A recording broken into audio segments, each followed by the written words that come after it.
আল্লাহ রাসূলকে প্রশ্ন করা হলো, ওগো নবী বলেন ইহসান কি জিনিস? মাল ইহসান ইয়া রাসূলুল্লাহ, ওগো নবী ইহসান কি জিনিস? রাসূলুল্লাহ বলেন আল ইহসান আন তা'বুদাল্লাহা কান্নাকা তারাহু। ইহসান হলো এমন জিনিস যে তুমি যখন ইবাদত করবা এমন ভাবে ইবাদত করবা যেন তুমি স্বয়ং আল্লাহ তাআলাকে দেখতেছো। সুবহানাল্লাহ। আল্লাহ যেহেতু আমাদের সাথেই থাকে, নিকটেই থাকে, আমাদের শাহরগ থেকে আরো কাছে থাকে, তাহলে আমরা যখনই ইবাদত করি তখনই আমরা যেন এই কল্পনাটা করি যে আমি আমার আল্লাহকে স্বয়ং দেখতেছি। দেখবেন যখনই আপনি ইবাদত করার সময় এই বিষয়টাকে হাজির করবেন, আপনার ইবাদতের মধ্যে কোনো ঘাটতি।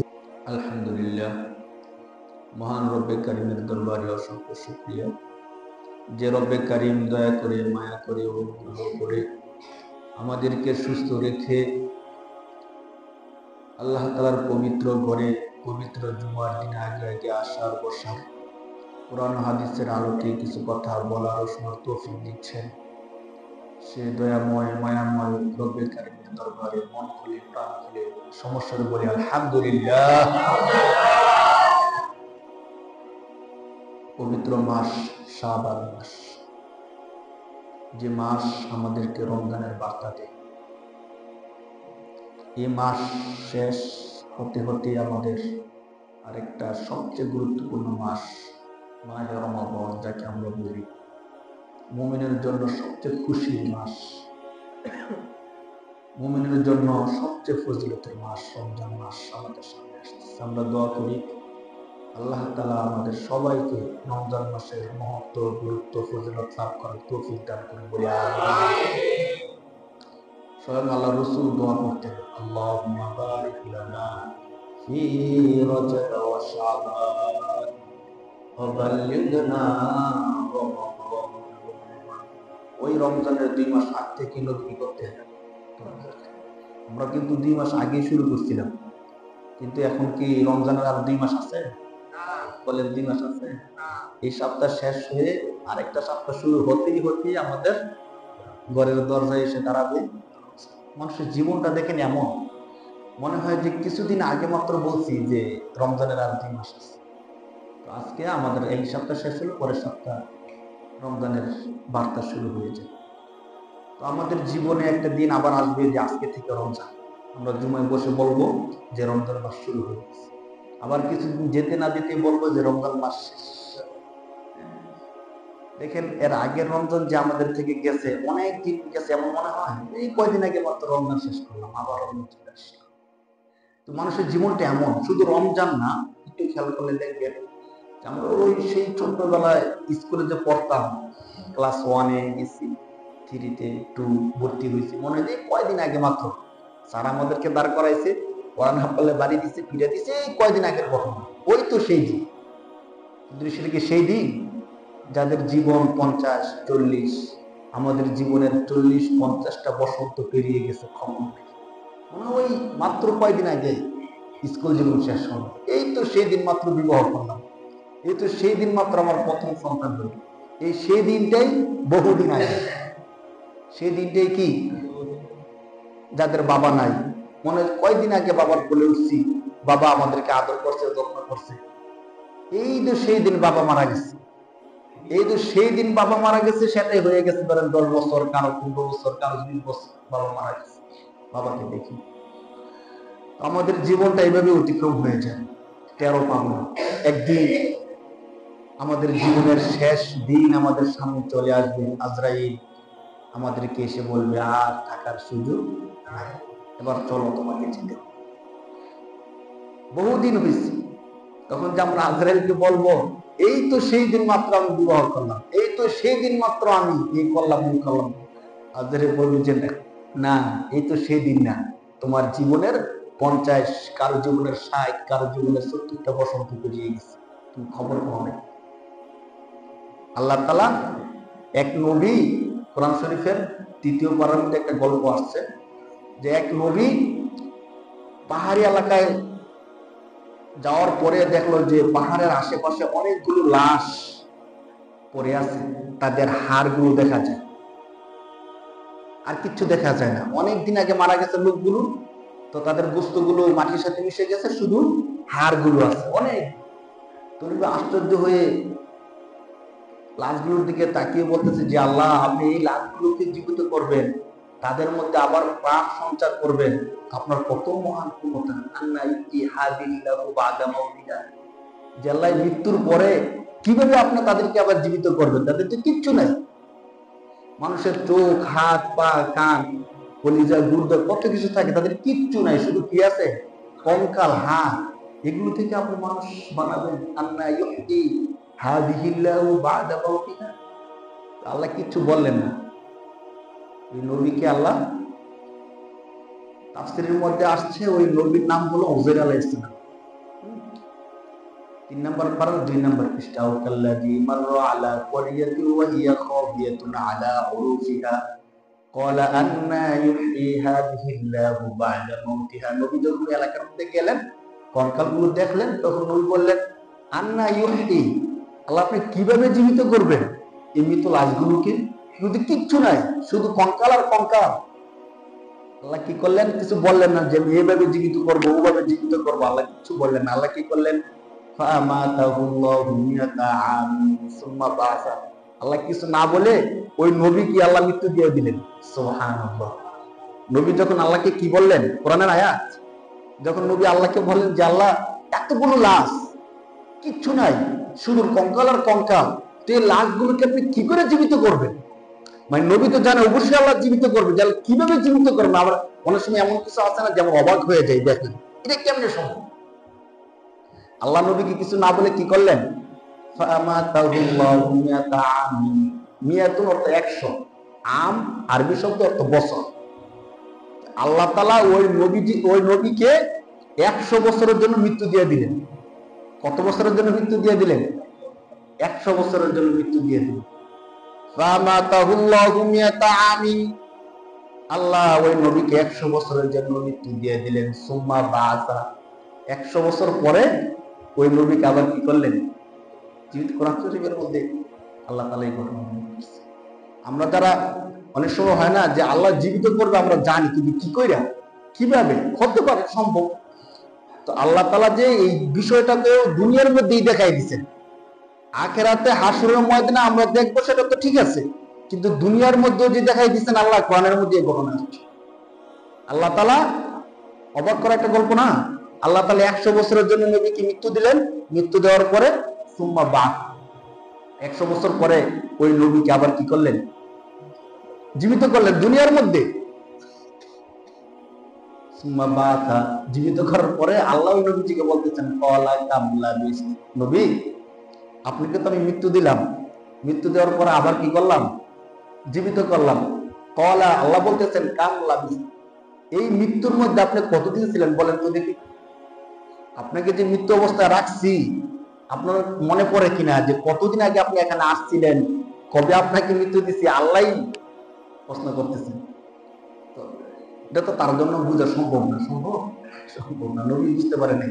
কি করতেছে দেখেন, ক্বালা কাম লাবিস, ক্বালা লাবিস্তু ইয়াওমান আও বা'দা ইয়াওম। নবীর ধারণা হলো এই তো মাত্র হয়তো সকালে আমি আসছিলাম, আমাকে মৃত্যু দিয়েছেন, বিকেল আবার কি করছেন? জীবিত করছেন। না তো বেশি থেকে বেশি একদিন। কথা কাম লাবিস বলতেছে, ক্বালা লাবিস্তু ইয়াওমান, ইয়াওমান অর্থ একদিন, ইয়াওমান অর্থ ক্বালা কাম লাবিস্তু, ক্বালা লাবিস্তু ইয়াওমান আও বা'দা ইয়াওম। হয়তো আপনি আমাকে একদিনের জন্য মৃত্যু দিয়েছেন, নয়তো একদিনের কিছু অংশ। অথচ একদিন কত বছর? 100 বছর। আল্লাহ বললেন না যে কত বছর। আল্লাহ আরো অবাক করে দিলেন যে নবী যখন আসছিল এই এলাকায়, সাথে একটা হিমার গাদা নিয়ে আসছিল, গাদার মধ্যে করে আর কিছু খাবার নিয়ে আসছিল। তো আল্লাহ বললেন না যে তোমাকে আমি 100 বছরের জন্য মৃত্যু দিচ্ছি। আল্লাহ কি করলেন দেখেন, আল্লাহকে দেখাইতেছেন, ক্বালা বাল লাবিস্তা মিয়াতা আমিন ফানজুর ইলা তাআমিকা ওয়া শারাবিকা লাম ইয়াতাসান্না ওয়ানজুর ইলা হিমারিকা ওয়া লিনাজআলাকা আয়াতাল লিন-নাস ওয়ানজুর ইলাল ইযামি কাইফা নুনশিদুহা সুম্মা নাকসুহা লাহমা। আল্লাহ বলেন, যা না নবী, একদিন বা একদিনের কিছু অংশ না, বরং আপনাকে আমি মৃত্যু দিয়েছিলাম 100 বছরের জন্য। কত বছরের জন্য? কেমন অবাক লাগতেছে না? জি আল্লাহ, আমার কাছে তো অনেক অবাক লাগতেছে। আমার মনে হইতেছে একদিন, আর আপনি বলতেছেন 100 বছর। তো যদি অবাক লাগে, আপনি যে গাদায় চড়ে আসছিলেন ওই গাদার দিকে তাকান। অনজুর ইলা হিমারিকা, হিমারুর অর্থ গাদা। যারা সৌদি আরবে থাকছেন বা আরবি শব্দ আইডিয়াছে বুঝবেন, আরবি শব্দ একদম স্পষ্ট। অনজুর ইলা হিমারিকা, আপনি আপনার গাদার দিকে তাকান যে গাদাটা মরে কেমন হাড়গুলো একদম মাটির সাথে মিশে যাচ্ছে। তো উনি তাকায় দেখে যে গাদাটা দিয়ে আসছিলেন ওই গাদাটা কত আগে মরছে, মরে মাটির সাথে হাড়গুলো কি, তখন ওনার কাছে বিশ্বাস হচ্ছে জানা। তখন তিনি বলতেছেন কলা আ'লামু আন্নাল্লাহা আলা কুল্লি শাইইন কাদির। আল্লাহ, আমার বুঝার বাকি নাই, এই পৃথিবীর যত ক্ষমতা আছে সমস্ত ক্ষমতার মালিক তুমি আল্লাহ। সুবহানাল্লাহ। বিষয়টা এই 100 বছর চলে গেছে আর পরে মনে হচ্ছে কতদিন, একদিন অথবা একদিন। তো যেদিন আজরাইল আমাদের সামনে চলে আসবে, আমাদের শেষ দিন, আজরাইল এসে বলবে চলো বহুত হয়েছে, এখন আমার সাথে যেতে হবে। তখন কি মনে হবে বলেন? এই কয়দিন আগে দুনিয়ার মধ্যে আসলাম, এই কয়দিন আগে ব্যবসা শুরু করলাম, এই কয়দিন আগে মাত্র বিবাহ করলাম, এই সব কিছু মনে হবে। কিন্তু চলে যেতে হবে, আমাদেরকে কি করতে হবে? চলে। আমরা বিগত সপ্তাহে একটা ঐতিহাসিক হাদিস নিয়ে আলোচনা করতেছিলাম। আজকে আল্লাহ তাআলা তৌফিক দিলেন হাদিসের বাকি অংশ আলোচনা করব ইনশাআল্লাহ। হাদিসের নাম ছিল হাদিসে জিবরাইল। হাদিসের নাম কি ছিল? হাদিসে জিবরাইল। যে হাদিস স্বয়ং আল্লাহর পক্ষ থেকে হযরত জিবরাইল আলাইহিস সালাতু ওয়াস সালাম আল্লাহ রাসূলের সামনে নিয়ে আসছিলেন। আমরা হাদিসের অংশ বলছিলাম। আল্লাহ রাসূল সাল্লাল্লাহু আলাইহি সাল্লামের সামনে হযরত জিবরাইল আলাইহিস সালাতু ওয়াস সালাম আসলেন, বসলেন, প্রশ্ন করলেন। মোট 4টা প্রশ্ন করছিলেন। কয়টা প্রশ্ন? 4টা। 4টা প্রশ্ন থেকে 2টা প্রশ্ন আলোচনা আমরা করছি। 1 নম্বর প্রশ্ন করছিলেন ইসলাম কি জিনিস, আল্লাহ রাসূল উত্তর দিচ্ছেন ইসলাম এই জিনিস। 2 নম্বর প্রশ্ন করছিলেন ঈমান কি জিনিস। খেয়াল রাখবেন, অন্তত ইসলামের মৌলিক কিছু জিনিস আমাদের আইডিয়া থাকা দরকার, ভালো হবে। 2 নম্বর প্রশ্ন করছিলেন ঈমান সম্পর্কে। আল্লাহ রাসূল বলছিলেন আনতুমিনা বিল্লাহি ওয়া মালাইকাতিহি ওয়া কুতুবিহি ওয়া রুসুলিহি ওয়াল ইয়াউমিল আখির ওয়াল কদরি খাইরিহি ওয়া শাররিহি মিনাল্লাহি তাআলা।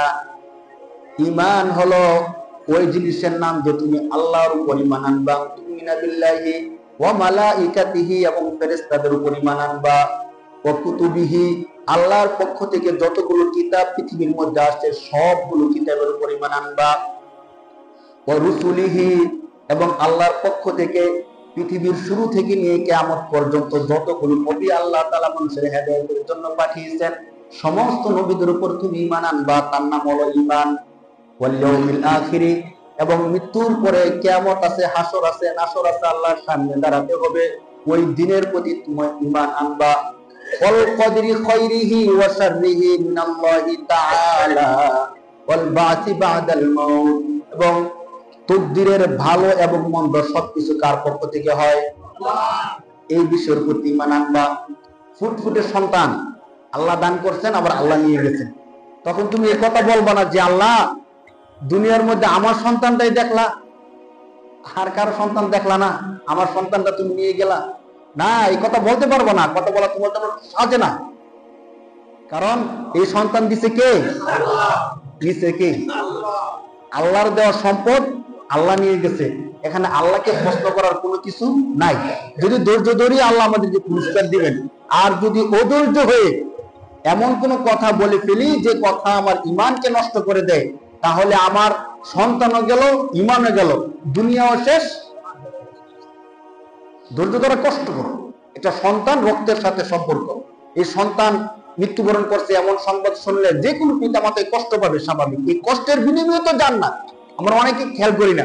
ধরেন আমি তো একজনকে বলছিলাম যে সন্তান কারো চলে যাক এটা কেউ আমরা চাই না, বাকি চলে গেলে সহ্য করতে পারি না। যদি চলে যায়, আল্লাহ নিয়ে যায়, তার জন্য যে কত বড় একটা সুসংবাদ যে এই নাবালেগ সন্তান, ছোট্ট সন্তানকে যদি কারো সন্তান যদি আল্লাহ নিয়ে যায়, হাদিসের মধ্যে আসছে এই সন্তান হাসরের দিন যখন জান্নাতে যাবে, এই সন্তান বলবে যে আল্লাহ আমার পিতামাতাকে যতক্ষণ পর্যন্ত আপনি আমার সাথে না দিবেন ততক্ষণ পর্যন্ত আমি জান্নাতে যাব না। সুবহানাল্লাহ।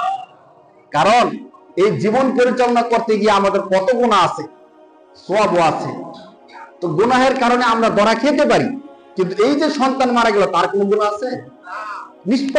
নিষ্পাপ শিশু সন্তান, তো কেউ যদি ধৈর্য ধারণ করতে পারে তার জন্য সবচেয়ে বড় সুসংবাদ হলো এই সন্তান হাসরের ময়দানে আপনার জন্য সুপারিশ করবে এবং আপনাকে নিয়ে সে জান্নাতে যাবে। সুবহানাল্লাহ। এক সাহাবীর ইতিহাস এমন আছে যে সাহাবী স্ত্রীকে বাড়িতে রেখে যুদ্ধের ময়দানে চলে গেছে, আর এদিকে সন্তান এবং স্ত্রী বাড়িতে ছিল, সন্তান মারা গেছে। তো সন্তান মারা গেছে এই সংবাদ তো পিতামাতার জন্য অনেক কষ্টকর। সাহাবী যখন বাড়িতে আসছে, সাহাবীকে স্ত্রী বলে নাই যে আপনার সন্তান তো মারা গেছে। ভাবছে যদি এখন আমি তৎক্ষণাৎ বলি, এমনিই তো সে জিহাদের ময়দান থেকে আসছে, তার মন আরো বিগড়ে হয়ে যাবে, বলে নাই। সন্তান কি করে? বলে ঘুমায় আছে। তো বাবা আর কোনো কিছু বলে নাই, খাবার খাইছে, সবকিছু করছে, রাত্রবেলা স্বামী স্ত্রী গল্প করছে, সবকিছু করার পরে রাত্র যখন গভীর হয়েছে, তখন ওই আল্লাহ রসুলের সাহাবীকে তার স্ত্রী বলতেছে, আপনাকে আমি একটা কথা বলি, বলো। কি কথা? আপনার কাছে কেউ যদি 10,000 টাকা আমানত রাখে, দেখেন বুদ্ধি কত, বলছে না যে কোনো পরিবারে যদি মেয়েরা ভালো হয় পুরো পরিবারটাই ভালো হয়ে যায়। একটা ভালো মেয়ের কারণে পুরো পরিবার কি হয়ে যায়? ভালো হয়ে যায়। সত্যি কথা। অনেক সময় স্ত্রীদের কারণে স্বামীরা অনেক খারাপ কাজ করতে বাধ্য হবে। স্ত্রীদের চাহিদা এত বেশি যে স্বামী তার বৈধ ইনকাম দিয়ে কভার করতে পারে না, তখন তাকে অবৈধ পথে নামতে হয়। কিন্তু স্ত্রী যদি বারবার এমন কথা বলে যে না, আপনার অবৈধ সম্পদ, অবৈধ ইনকামকে আমি সাপোর্ট করি না, আপনি বৈধ পন্থায় আনেন, প্রয়োজনে ডাল ভাত খেয়ে আমি থাকবো, তখন কিন্তু স্বামীদের বিবেকে বাধা দেয় যে না, আমি কার জন্য চুরি করতেছি, কার জন্য আমি অন্যায়ভাবে ইনকাম করতেছি, আমার স্ত্রী তো সাপোর্ট করতেছে না, আমার স্ত্রীর চাহিদা এত বেশি না, বছরে তাকে একটা কাপড় দিলে, তাকে খেতে দিলে যথেষ্ট, আমি কেন অবৈধ ইনকাম করব? আমি নিজেও জাহান্নাম, আমার পরিবারও জাহান্নাম। যদি আমাদের মা বোনরা একটু সতর্ক হয়, তাহলে কিন্তু আমাদের ভাই যারা আছে, বাবা যারা আছে, তাদের চলাটা অনেক সহজ হয়ে যায়। দেখেন মা কি করছে, স্ত্রী স্বামীকে বলতেছে, আপনাকে একটা কথা বলি, বলো, যে আপনাকে যদি কেউ 10,000 টাকা আপনার কাছে আমানত রাখে, কিছুদিন পরে আবার এই 10,000 টাকা আপনার থেকে নিয়ে যায়, আপনি কি অসন্তুষ্ট হবেন? কেউ কি অসন্তুষ্ট হবে বলেন?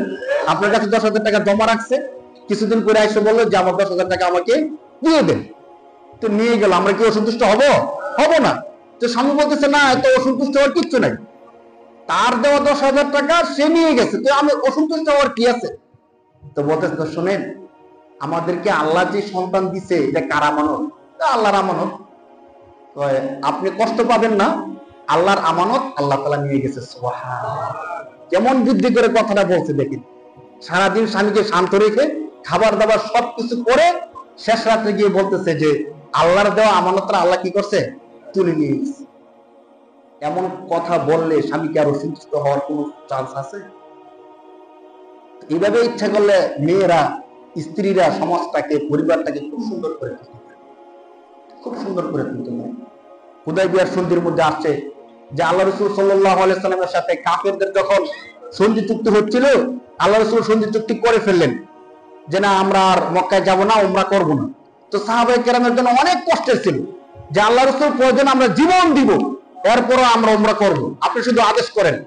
আল্লাহ রাসূল বললেন যে না, তাদের সাথে এখন জিহাদ করা, মারামারি করা সম্ভব না, আমরা চুক্তি করে এখন মদিনায় চলে যাব, চলো আমরা চুক্তি মানি।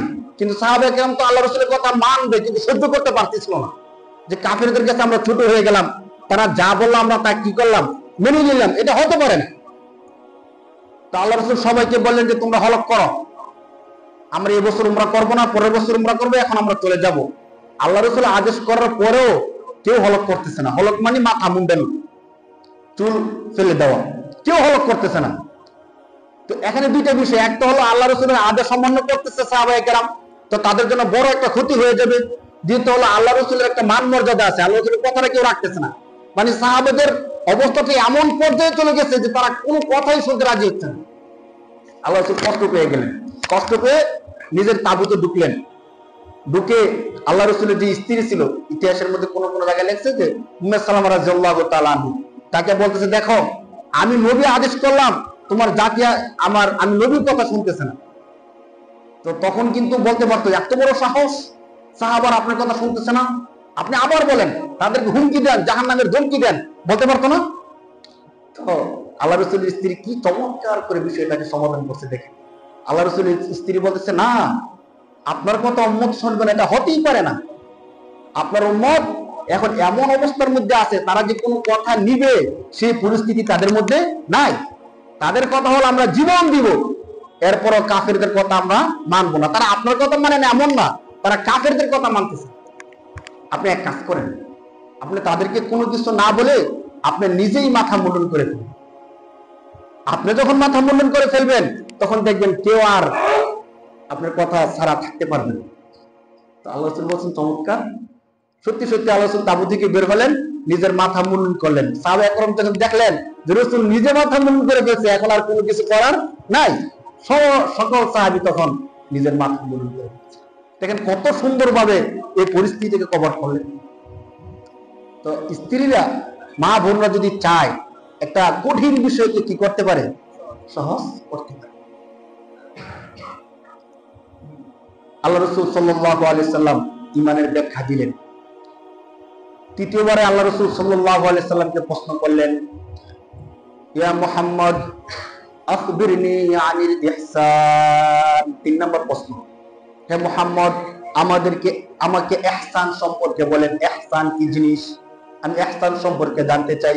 এই হাদিস বুখারী শরীফের মধ্যে আসছে, মুসলিম শরীফের মধ্যে আসছে এবং সহিহ গ্রন্থের অনেক কিতাবের মধ্যে হাদিসটা আসছে। রাসূল সাল্লাল্লাহু আলাইহি ওয়াসাল্লামকে প্রশ্ন করলেন, আমাকে বলুন ইহসান কি জিনিস। মাল ইহসান ইয়া রাসূলুল্লাহ, ইহসান কি জিনিস।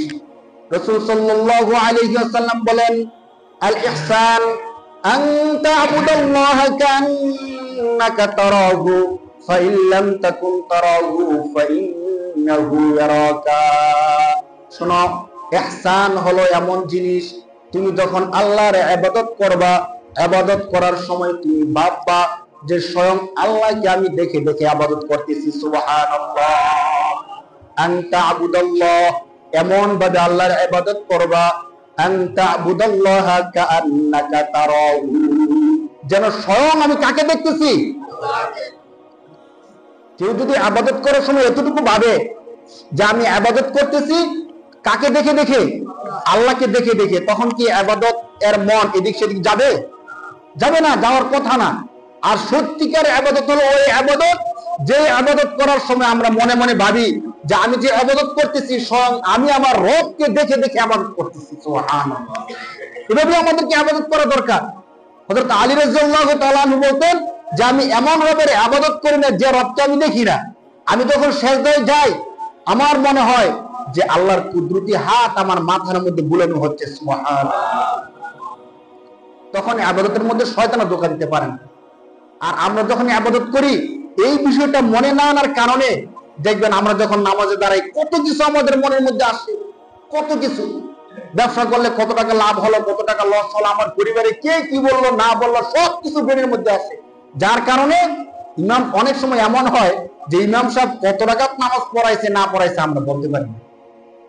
ইমাম সাহেব কি এখন তৃতীয় রাকাতে দাঁড়াবে নাকি দ্বিতীয় রাকাতে দাঁড়াবে, এই বিষয়টা আমাদের অনেকেই ব্রেনে থাকে না। কখনো ধরেন ইমাম সাহেব হুজুরের নামাজ ভুল হয়েছে, যে একজন মুসল্লি যারা সচেতন বলতে পারার অধিকাংশই বলতে পারবো না যে ভুল হয়েছে নাকি সঠিক হয়েছে। ভুল হইতেই পারে, স্বাভাবিক, কারণ ইমাম সাহেব হুজুরও কি মানুষ। অনেক সময় অনেক মসজিদের মধ্যে এই বিষয় নিয়ে দ্বন্দ্ব হয়ে যায়। ইমাম সাহেব কেন ভুল করবে, নামাজ 4 রাকাতের জায়গায় কেন 5 রাকাত পড়াবে, 5 রাকাতের জায়গায় 4 রাকাতের জায়গায় কেন 3 রাকাত পড়াবে। মনের ভুল হতেই পারে, কারণ ইমাম সাহেব হুজুরও কি মানুষ। বাকি সতর্ক থাকা দরকার, নামাজের মধ্যে মনটা রাখা দরকার।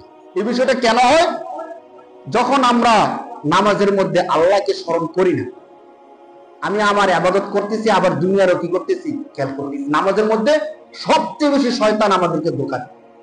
হাদিসের মধ্যে আসছে বান্দা যখন নামাজের মধ্যে দাঁড়ায় তখন তার সামনে আল্লাহ উপস্থিত থাকে। সুবহানাল্লাহ। আর হাদিসের মধ্যে যে বিষয়টা আসছে যে আনতা আবুদাল্লাহ, তুমি এমন ভাবে আল্লাহর ইবাদত করো কান্নাকা তারাহু, যেন তুমি স্বয়ং আল্লাহকে দেখতেছো। আল্লাহকে কিভাবে দেখা যায়? কোরআন শরীফের মধ্যে আল্লাহ তাআলা বলেন, ওয়া ইযা সালাকা ইবাদি আন্নী ফাইন্নী করিব। নবী, আমার প্রিয় বান্দারা আমার সম্পর্কে জানতে চায় আল্লাহ কোথায় আছি, কিভাবে থাকি, কোথায় থাকি।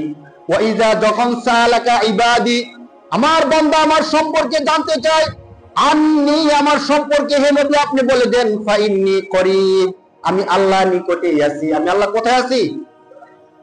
আমি আল্লাহ নিকটে আছি। কথা কার? আল্লাহ। আল্লাহ বলতেছেন বান্দা যদি আমার সম্পর্কে জানতে চায় নবী আপনি জানায় দেন আমি আল্লাহ দূরে নয়, আমি আল্লাহ কোথায় আছি? নিকটে আছি। কেন আল্লাহ আপনি নিকটে থাকেন? উজিবু দাওয়াতাদ দাঈ ইজা দাআন, আমার বান্দা যখন আমাকে ডাকে যাতে আমি সাথে সাথে জবাব দিতে পারি, এজন্য আমি আল্লাহ সব সময় বান্দার সাথে থাকি। সুবহানাল্লাহ। আরেক আয়াতের মধ্যে আল্লাহ আরো স্পষ্ট করে বলে যে আল্লাহ তো নিকটে আছেন। কত নিকটে? আমার বাড়ির পাশে নাকি আমার পাশে নাকি আমার রুমে? কোথায়? আল্লাহ আমাদের কত নিকটে? আল্লাহ তাআলা বলেন নাহনু আকরাবু ইলাইহি মিন হাবলিল ওয়ারিদ। সূরা কফ 26 নম্বর পারার 18 নম্বর পৃষ্ঠার প্রথম আয়াতের মধ্যে আল্লাহ তাআলা বলেন ওয়া নাহনু আকরাবু ইলাইহি মিন হাবলিল ওয়ারিদ। আমি আল্লাহ বান্দার কত নিকটে আছি? বান্দার শাহরগ তার যত নিকটে আমি আল্লাহ তার থেকে আরো বেশি নিকটে। সুবহানাল্লাহ। হাদিস আলোচনা করতেছিলাম। আল্লাহ রাসূলকে প্রশ্ন করা হলো ওগো নবী বলেন ইহসান কি জিনিস? মাল ইহসান ইয়া রাসূলুল্লাহ। ওগো নবী ইহসান কি জিনিস? রাসূলুল্লাহ বলেন আল ইহসান আন তা'বুদাল্লাহা কান্নাকা তারাহু। ইহসান হলো এমন জিনিস যে তুমি যখন ইবাদত করবা এমন ভাবে ইবাদত করবা যেন তুমি স্বয়ং আল্লাহ তাআলাকে দেখতেছো। সুবহানাল্লাহ। আল্লাহ যেহেতু আমাদের সাথেই থাকে, নিকটেই থাকে, আমাদের শাহরগ থেকে আরো কাছে থাকে, তাহলে আমরা যখনই ইবাদত করি তখনই আমরা যেন এই কল্পনাটা করি যে আমি আমার আল্লাহকে স্বয়ং দেখতেছি। দেখবেন যখনই আপনি ইবাদত করার সময় এই বিষয়টাকে হাজির করবেন আপনার ইবাদতের মধ্যে কোনো ঘাটতি হবে না। সত্যিকার অর্থে যখনই ইবাদত করবো যে আমি আল্লাহকে কি করতেছি? দেখতেছি। আল্লাহ তাআলাকে দেখতেছি, এই কল্পনাটা কিভাবে করা যায়? আমরা একটা উদাহরণ এক্সাম্পল স্বরূপ বলি। একটা ঘটনা বলছিল একজন আলেম যে কোন এক বুজুর্গ তিনি যখন বুঝতে পারলেন যে কিছুদিন পরে তিনি মারা যেতে পারেন, এখন তার যে বুজুর্গিয়াত বা খেলাফত পীরের ওই খেলাফতটা কাউকে দিয়ে যাওয়া দরকার। অনেক কাকে দেওয়া যায়? অনেকেই তো আছে খেলাফতের জন্য প্রস্তুত।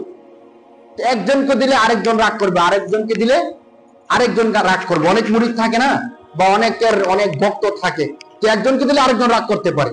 তো তিনি সবার থেকে 10 জন ব্যক্তি বাছাই করলেন যে তোমাদের 10 জন থেকে যে কোনো একজনকে আমি খেলাফতটা দিব। এবং খেলাফতটা কাকে দিব? আমি তোমাদেরকে একটা পরীক্ষা করতে চাই। তো কি পরীক্ষা?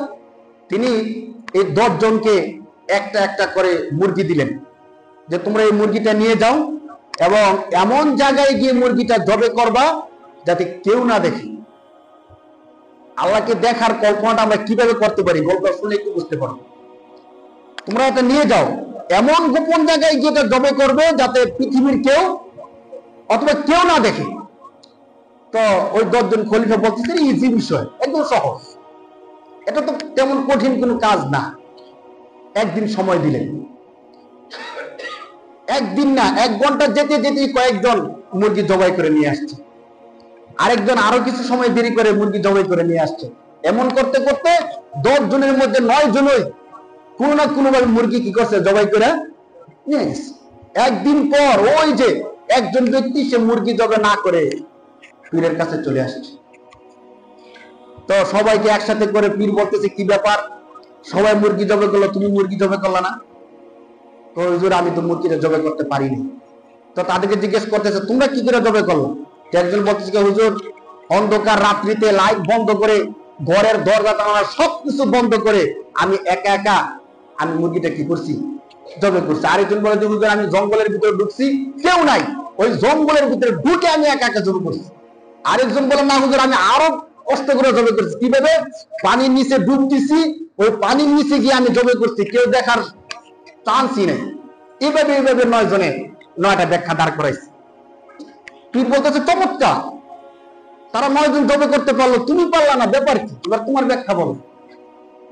তো ওই খলিফা বলতেছে যে হুজুর তারা 9 জন যে 9টা পন্থা অবলম্বন করছে, আমিও 9টা পন্থা অবলম্বন করছিলাম। হুজুর আমি যখন অন্ধকার ঘরের মধ্যে গেলাম জবাই করার জন্য, সমস্ত দরজা জানালা বন্ধ করে দিলাম, বাতি বন্ধ করে দিলাম, কোনো মানুষ নাই। আমি মুরগি যেই জবাই করতে গেলাম, সাথে তার সাথে দেখি কেউ দেখে না, আমার আল্লাহ আমার দিকে তাকায় আছে। সুবহানাল্লাহ। আপনি তো বলছেন কেউ যেন না দেখে, কিন্তু আমি তো দেখতেছি আমার আল্লাহ দেখতেছে। তো কেউর মধ্যে তো আল্লাহ এসে বসে, তো আমি কিভাবে জমে করি? আমি যখন পানির মধ্যে ডুব দিলাম, সেখানেও গিয়ে দেখি আমার আল্লাহ দেখে। কে দেখে? আমি জঙ্গলের মধ্যে গেলাম, কেউ দেখে না, জবে করতে শুরু করে দিলাম, দেখলাম আমার কে দেখে। তখন ফির বললো, দেখছো এই লোকের ভিতরে মধ্যে কি আছে? পরিপূর্ণ তাকওয়া। আমরা যখন গুনাহ করি তখন কিন্তু দরজা জানালা বন্ধ করে করি, গোপনে গুনাহ করি। গুনাহ কে দেখা করে? জিনা, ব্যভিচার, সুদ, এই মারাত্মক অপরাধগুলো আমরা কেউ দেখায় করি না, মনে করি কেউ দেখে না, দরজা বন্ধ, এখন আমি যা ইচ্ছা তা করতে পারবো, কেউ দেখবে না। কিন্তু দেখে কে? কে দেখে বলেন? আল্লাহ ইয়ালামু খাইনাতাল আয়ুনি ওয়া মা তুফিস সুদুর। তোমাদের চোখ দিয়ে কোথায় তাকাও, কার দিকে তাকাও, আল্লাহ দেখে। ওয়া মা তুফিস সুদুর, তোমাদের হৃদয়ের মধ্যে, মনের মধ্যে কি গোপন করে রাখছো সেই বিষয় কে জানে? আল্লাহ। ঠিক ওই খলিফার মতো যদি আমরা কল্পনা করতে পারি যে আমি যাই করতেছি, কেউ দেখো অথবা না দেখো, আমার আল্লাহ কিন্তু সত্যি দেখে কিনা বলেন? শুধু দেখে তাই না, হাদিসের মধ্যে আসছে, বিশ্বনবী বলেন যে অন্ধকার রাত্রিতে, অমাবস্যার অন্ধকার ঘুটঘুটে আধারে কালো একটা পিপিলিকা হাঁটছে। রাত্রিও অন্ধকার, পিপিলিকাও কি কালো। আল্লাহ পাক রব্বুল আলামিন ওই পিপিলিকাকে দেখে, শুধু পিপিলিকা না, ওই পিপিলিকার পায়ের আওয়াজ আল্লাহ শুনে। সুবহানাল্লাহ। আর আমরা গুনাহ করব, আল্লাহ দেখবে না, সেটা হতে। আমরা যখন ইবাদত করব, রাসূল বলতেছেন আনতা আবুদাল্লাহ, যখন তুমি ইবাদত করবা, কান্নাকা তারাহু, এমন ভাবে ইবাদত করো যেন তুমি স্বয়ং আল্লাহকে দেখতেছো। এখন প্রশ্ন, যদি আমার ইমানের মর্যাদা এত করে না যায় যে আমি আল্লাহকে দেখবো, এটা কল্পনা করতে পারি না, কারণ আমার ইমান দুর্বল, আমি কি করব? আল্লাহ রাসূল বলতেছেন, যদি তুমি সেটা কল্পনা করতে না পারো, তুমি আল্লাহকে দেখতেছো, এই জিনিস যদি কল্পনা করতে না পারো, তাহলে অন্তত আনতা আবুদাল্লাহ কান্নাকা তারাহু ফাইন লাম তাকুন তারাহু ফাইন্নাহু ইয়ারাকা। তুমি যদি সেই বিষয়টা কল্পনা করতে না পারো, অন্তত এটা ব্রেনের মধ্যে রাখো, আমি আল্লাহকে দেখি না, কিন্তু আমার আল্লাহ আমাকে দেখে। আমি হয়তো আল্লাহকে দেখতেছি না, কিন্তু আমার আল্লাহ কি করে আমাকে। তুমি এই বিষয়টা ব্রেনে রেখে ইবাদত করো, তাহলে তোমার ইবাদতের মধ্যে সত্যতা আসবে। তার নাম হলো ইহসান। ইহসান কি? যে তুমি যখন ইবাদত করবা, তুমি যেন আল্লাহকে দেখতেছো তা মনে করে ইবাদত করো। আর যদি তা মনে করতে না পারো, অন্তত তোমার হৃদয়ের মধ্যে এই বিষয়টা রাখো যে আমি আল্লাহকে দেখি না, কিন্তু আমার আল্লাহ আমাকে দেখেন। সুবহানাল্লাহ। 3 নম্বর প্রশ্ন শেষ। 4 নম্বর প্রশ্ন, হযরত জিবরাইল আলাইহিস সালাতু ওয়াস সালাম রাসূল সাল্লাল্লাহু আলাইহি ওয়াসাল্লামকে বলতেছেন, ইয়া রাসূলুল্লাহ আখবিরনি আনিস সাআ। 4 নম্বর প্রশ্ন, 4 নম্বর, আপনি আমাকে বলুন কিয়ামত সম্পর্কে, কিয়ামত কবে হবে, কিভাবে হবে, এটা আমাকে বলুন। 4 নম্বর প্রশ্ন কি সম্পর্কে? কিয়ামত সম্পর্কে। তাহলে এই হাদিসের মধ্যে ইসলামের মৌলিক বিষয়গুলো তো আসছেই, একবার কিয়ামত পর্যন্ত বিষয়গুলো এই হাদিসের মধ্যে চলে আসছে। আল্লাহ রাসূল সাল্লাল্লাহু আলাইহি সাল্লামকে যখন প্রশ্ন করা হলো আখবিরনি আনিস সাআ, হে রাসূল আপনি আমাকে কিয়ামত সম্পর্কে বলেন, কিয়ামত কবে হবে? রাসূল কি বললেন দেখেন, মাল মাসউলু আনহা বিআলামা মিনাস সাইলি। সাহাবায়ে কেরাম কিন্তু সবাই বসা আছে। অনেক সময় দেখবেন কি, আমাদেরকে কেউ যদি কোনো বিষয়ে প্রশ্ন করে, আর কিছু লোক আমাদের সামনে থাকে, আমরা পারি অথবা না পারি, একটা ভুল অথবা সাধারণ একটা প্রশ্নের জবাব আমরা দিয়ে দিই। মনে করি কি, যে প্রশ্নের জবাব আমি না দিলে আমার সম্মান যায়, খারাপ দেখা যায়, আমি পারি না, আমার একটা অসম্মান হয়। কিন্তু না, যে বিষয়ে আমি পারি, যে আমি এই বিষয়টা পারি, আর যে বিষয়ে পারি না, এই বিষয়ে আমি পারি না, এটা বলে দেওয়া হলো সুন্নাহ। আল্লাহ রাসূলকে যখন কিয়ামত সম্পর্কে প্রশ্ন করা হলো, কিয়ামত সম্পর্কে আল্লাহ ছাড়া আর কেউ জানে না, কিয়ামত সম্পর্কে আল্লাহ ছাড়া কেউ জানে না। আমাদের যাদের একটা বিশ্বাস আছে, আকীদা, যে আল্লাহ রাসূল সাল্লাল্লাহু আলাইহি সাল্লাম গায়েব জানে, ইলমুল গায়েবের অধিকারী, আল্লাহ যা যা জানে আল্লাহ রাসূল তা তা জানে, এমন বিশ্বাস যদি কারো থাকে, আজকে ঠিক করেন, তাহলে তার ঈমান নষ্ট হয়ে যাবে। সহজ কথা। যদি আমরা এমন মনে করি যে আল্লাহ যা যা জানে, আল্লাহ রাসূল কি তা তা জানে, তাহলে তার ঈমান কি হয়ে যাবে? সাথে সাথে নষ্ট হয়ে যাবে। আপনারা আরো এই বিষয়ে বিশ্লেষণ করবেন, একবারে সহিহ আকীদা। নত এই হাদিস দেখেন, আল্লাহ রাসূল সাল্লাল্লাহু আলাইহি ওয়াসাল্লামকে যখন প্রশ্ন করা হলো মাসা ইয়া রাসূলুল্লাহ, কিয়ামত কখন হবে? রাসূল সাল্লাল্লাহু আলাইহি ওয়াসাল্লাম বললেন মাল মাসউলু আনহা বিআলামা মিনাস সাইলি। ও জিবরাইল, তুমি আমাকে যে বিষয়ে প্রশ্ন করতেছো এর সহজ উত্তর হলো এই বিষয়ের জবাব আমার কাছে নাই। আল্লাহ রাসূল এইভাবে বলেন নাই। আল্লাহ রাসূল বলেন যে প্রশ্নকারী ব্যক্তি থেকে প্রশ্নকৃত ব্যক্তি বেশি জানে না। অর্থাৎ কিয়ামত সম্পর্কে তুমি জিবরাইল যতটুকু জানো, আমি রাসূল কি ততটুকুই জানি। এই বিষয়ে আল্লাহ ছাড়া আর কেউ জানে না, তুমিও জানো না, আমিও জানি না। সহজ। আল্লাহ বলেন ইন্নাল্লাহা ইনদাহু ইলমুস সাআ, নিশ্চয় শুধুমাত্র কিয়ামতের ইলম কার কাছে আছে? আল্লাহর কাছে আছে। এই কিয়ামত কবে হবে এই বিষয়টা আল্লাহ ছাড়া পৃথিবীর কেউ জানে না। তো রাসূল সাল্লাল্লাহু আলাইহি ওয়াসাল্লাম যদি আলিমুল গায়েব হতেন, রাসূল কেন বলে দিলেন না? সাহাবায়ে কেরাম তো বসে আছে, তো সাহাবায়ে কেরাম তো রাসূলের ছাত্রর মতো, তো ছাত্রদের সামনে রাসূলকে জবাবটা দেওয়া দরকার ছিল না? আমাদের কি এমন মনে হয় যে রাসূল জেনেও জবাব দেন নাই? নাউজুবিল্লাহ। এমনকি আমরা মনে করতে পারি যে রাসূল জানে কিয়ামত কবে হবে কিন্তু রাসূল বলেন নাই। তাহলে তো আরেক হাদিস আছে যে কাউকে যদি কোনো বিষয়ে প্রশ্ন করা হয় আর ওই বিষয়ের উত্তর জেনেও সে ওই বিষয়টা গোপন রাখে, আল্লাহ রাসূল বলেন উলজিমা ইয়াউমাল কিয়ামাতি বিলিজামি মিনান নার। যদি কাউকে কোনো বিষয়ে প্রশ্ন করা হয় সে জেনে উত্তর না দেয়, হাসরের ময়দানে আগুনের রশি দিয়ে বেঁধে তাকে জাহান্নামের মধ্যে নিয়ে নিক্ষেপ করা হবে। নাউজুবিল্লাহ। তো এই বিষয়ে রাসূল জেনেও কি উত্তর দিবে না এমন হতে পারে না? তাহলে আমাদের আকীদা ঠিক করা দরকার যে রাসূল সাল্লাল্লাহু আলাইহি ওয়াসাল্লাম ওই বিষয়টাই জানে আল্লাহ রাসূলকে যে বিষয়টা জানাইছে। এটা বলতে কোনো সমস্যা আছে আমাদের? বলেন। রাসূল আলিমুল গায়েব কি না, গায়েব জানে কি জানে না, এর সবচেয়ে সমাধান সুন্দর কথা হলো আল্লাহ যে বিষয়ে রাসূলকে জানাইছেন রাসূল ওই বিষয়ে জানে, আর আল্লাহ যে বিষয়ে জানান নাই রাসূল সেই বিষয়ে জানে না। যদি এই কথাটা আমরা বলি আমাদের আলহামদুলিল্লাহ। আর যদি বলি যে না আল্লাহ জানাক অথবা না জানাক আমাদের নবীর মর্যাদা বেশি, তো রাসূল সব জানে, তাহলে আমাদের ঈমান নষ্ট হয়ে যাচ্ছে। কি দরকার আমাদের ঈমান নষ্ট করার? ভাই আমরা এটাই বলবো যে আল্লাহ রাসূলকে যা জানাইছেন তা রাসূল জানেন, এবং আল্লাহ যা জানান নাই রাসূল তা জানে না। জিবরাইল আলাইহিস সালাম ছাড়েন নাই। জিবরাইল সালাম বলতেছেন কিয়ামত কবে হবে তা তো আমিও জানি না, আপনিও জানেন না। আখবিরনি আন আমারাতিহা, তাহলে কিয়ামত যে হবে তার কিছু আলামত আমাকে বলেন। রাসূল সাল্লাল্লাহু আলাইহি ওয়াসাল্লাম বলেন যে হ্যাঁ, আলামত সম্পর্কে আমি বলতে পারি। আলামত কি? কিয়ামতের আলামত হলো আনতালিদাল আমাতু রাব্বাতাহা, যখন দেখবে যে দাসী তার মালিককে জন্ম দেয়। এর অনেক ব্যাখ্যা আছে, সময় সংক্ষিপ্ত ব্যাখ্যা করার সুযোগ নেই। আনতালিদাল আমাতু রাব্বাতাহা ওয়া আনতারাল হুফাতাল উরাতাল আলাতা রিয়াশাইন ইয়াতাতাওয়ালুনা ফিল বুনিয়ান, যখন তুমি দেখবা নগ্ন পদস্থ বিবস্ত্র যারা এক সময় গরিব ছিল, দুস্থ ছিল, খেতে পারতো না, পায়ের মধ্যে জুতা ছিল না, পরিধান করার জন্য কাপড় ছিল না, বস্ত্র ছিল না, এমন ব্যক্তিরা যখন ইয়াতাতাওয়ালুনা ফিল বুনিয়ান, বড় বড় বিল্ডিং বানাবে এবং বিল্ডিং এর প্রতিযোগিতা করবে যে আমার বিল্ডিং 10 তলা, তারে আমারটা তো 20 তলা, অথচ এক সময় তারা কি করতে পারতো না? খাইতে পারতো না। এমন ব্যক্তিরা যখন বিল্ডিং বানানোর প্রতিযোগিতা করতে থাকবে, ফান্তাজিরুস সাআ, তখন তোমরা কিয়ামতের অপেক্ষা করবা। অর্থাৎ তখন তোমরা বুঝে নিবা যে এখন কিয়ামত কি আর বেশি দেরি। আনতালিদাল আমাতু রাব্বাতাহা এর একটা ব্যাখ্যা হলো যখন দেখবা সমাজের মধ্যে সন্তানরা মাকে গুরুত্ব দেয় না, দাসীকে যেভাবে ব্যবহার করে মাকেও সেভাবে ব্যবহার করে, ঘরের কাজে, কথায়, ধমকে, সবকিছুতে একটা দাসীর সাথে যেমন আচরণ করা হয় সন্তান তার মার সাথে তেমন আচরণ করতেছে, তখন তোমরা ধরে নিবা যে কিয়ামত আসতে আর বেশি দেরি নাই। আরেক হাদিসের মধ্যে ব্যাখ্যা আসছে কিয়ামত কখন হবে তার আলামত হলো যখন সন্তান তার পিতামাতার অবাধ্য হবে, যখন মসজিদগুলো বাজারের মতো হয়ে যাবে।